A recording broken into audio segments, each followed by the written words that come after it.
আমরা যখন প্রথমে আইটিতে আসি তখন ভাইরা তখন সেকেন্ড ইয়ারে, তো ওই টাইমে আসলে ভাইদেরকে অনেক ভয় পাইতাম, কারণ সচরাচর স্বাভাবিক, কারণ ভাইরা হচ্ছে সেকেন্ড ইয়ারের ইউনিভার্সিটির সেকেন্ড ইয়ার ভাইদেরকে আসলে ভয় পাওয়ার মতো।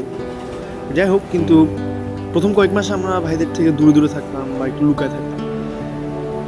বাট পরে ডিপার্টমেন্টাল যত প্রোগ্রাম বা যত পিকনিক, ডিপার্টমেন্টাল ফেস্ট থেকে সেলিব্রেশন থেকে শুরু করে যত সব অকেশন ছিল, সব জায়গায় একসাথে কাজ করতে করতে কেমন জানি ভাইদের সাথে আসলে অনেক ক্লোজ হয়ে গেছি। এখন ভাইরা যে চলে যাবে এই জিনিসটা আমরা আসলে মানে মেনে নিতে পারতেছি না। আসলে ফেয়ারওয়েল এত তাড়াতাড়ি যে চলে আসবে এটা আসলে কখনো চিন্তাই করা যায় না, অনেক তাড়াতাড়ি গেছে। অনুভূতিটা আসলে বলে আসলে বোঝানোর মতো না। প্রত্যেকটা ব্যাচে এই সময়টা আসবে এবং যখন এই সময় আসবে তখনই তারা বুঝতে পারবে যে আসলে অনুভূতিটা কেমন। আইইউটিতে আসলে আইইউটি যে অডিটোরিয়ামের স্টেজ, এই স্টেজে হয়তো আমার ব্যাচের মাঝখান থেকে সবচেয়ে বেশি স্টেজটাতে ওঠা হয়েছে এমন মানুষদের মধ্যে আমি একজন। তো হ্যাঁ, আইইউটির সবচেয়ে বড় বিষয় যেটা সব ধরনের গান করেই এখানে মজা পাওয়া যায়, কোনো ধরনের গানে না নাই। তো ভালো সব মিলিয়ে। মন খারাপ ঠিক আছে, তোদের জন্য মন খারাপ লাগবে, বাট ভালো লাগতেছে যে পাস করে চলে যাব, এটা একটা ভালো লাগতেছে। আর সবাই বলবো যে প্যারা নাই, চিল থাক, মজায় থাক, লাইফ চিল।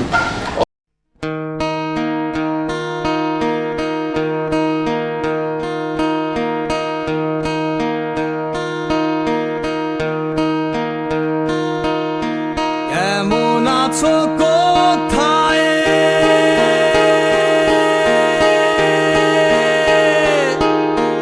মনে কি রবে,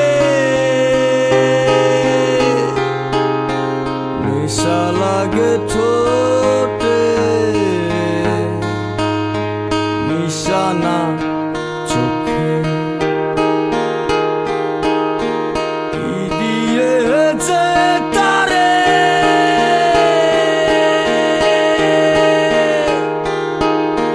বোঝাবো আমার কোন আকাশে। আইআইটিতে এসে কিছু সিনিয়র পাইছি যাদের সাথে সারা জীবন চলা যাবে, আর জুনিয়র খুব বেশি পাই নাই, এটা আমার নিজেরও দোষ আছে বা আমাদেরই দোষ আছে। আলটিমেটলি চাইবো যে শেষ পর্যন্ত আমাদের যে বন্ডিংটা, ঠিক আছে, বিশেষ করে আমি স্পষ্ট করে বলে দিই, থার্ড ইয়ার ফোর্থ ইয়ারের মধ্যে এরকম একটা বন্ডিং আছে, এই বন্ডিংটা সিভিলের বাকি ব্যাচগুলোর মধ্যেও হোক, এইটুকুই বলার কথা ছিল, বললাম বেশি পেঁচাল করছি। গতকাল একটা ফার্স্ট টাইম আমার জিজ্ঞেস করছিল যে ভাই ফেয়ারওয়েলে নাকি ভাইরা কান্নাকাটি করে, তো এইখানে এই কান্নাকাটি করার কী আছে। তো আমি বললাম হ্যাঁ, আমার কাছে তা মনে হইতো যে এই জায়গায়, এই ফালতু একটা জায়গায় এসে এখানে থাইকা এইটার জন্য মায়া, এটা খুবই ইম্পসিবল একটা ব্যাপার, এটা মানে ভাইরা দেখানোর জন্য করে। কিন্তু একটা টাইমে এসে জিনিসটা খেয়াল করলাম যে আসলে এই জিনিসটা কাজ করে, ঠিক আছে, মানে যে এই লোকগুলো চলে যাচ্ছে, ঠিক আছে, মানে যতই মানে বলুক যে আমরা আসবো তোদের সাথে কথা বলবো, আড্ডা দেবো, কিন্তু মানে এই সময়টা তো আসবে না, ঠিক আছে। মানে আমরা ভাইদের দেখতেছি পথে ঘাটে দেখা হইতেছে, একটা সালাম দিতেছি, সিরিয়াসে দেখা হইতেছে, মিজানে দেখা হইতেছে, একটা চা খাওয়া হইতেছে, একটা বিড়ি খাওয়া হইতেছে, জিনিসগুলো আসলে এখানে সীমাবদ্ধ না, মানে এটার একটা ডেপথ আছে। আমাদের যে কতটা খারাপ লাগতেছে এটা আসলে বলে বোঝানো সম্ভব না আর কি। কি অবস্থা ভাই, ভালো আছেন? এই তো, তুই ভালো আছিস? খেলাধুলা কেমন লাগতেছে? সেই সেই কি করতেছিস এগুলা? এই যে আপনাদের বিদায় জানানোর জন্য ready হচ্ছি। পরে লাগছিস ভাগায় দেওয়ার জন্য।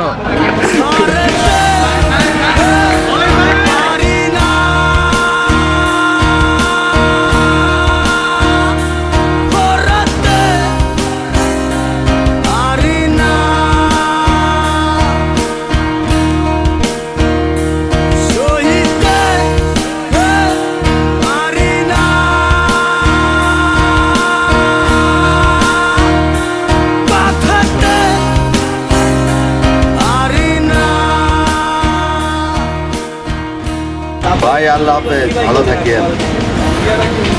ভাই আল্লাহ হাফেজ। আপনারা চলে যাচ্ছেন, আসলে আপনারা এই 4 বছরের ভালোবাসাটা বিদায় করা, কেটে ফেলা খুবই কষ্টকর, তবু আপনারা আমার মনে আজীবনই থেকে যাবেন। আশা করি আপনারাও আমাকে মনে রাখবেন।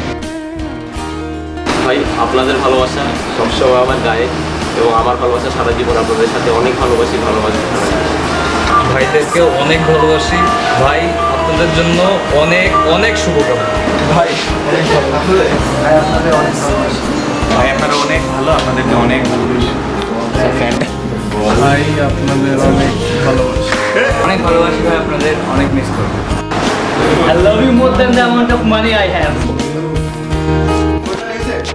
হ্যাঁ দোস্ত হইছে।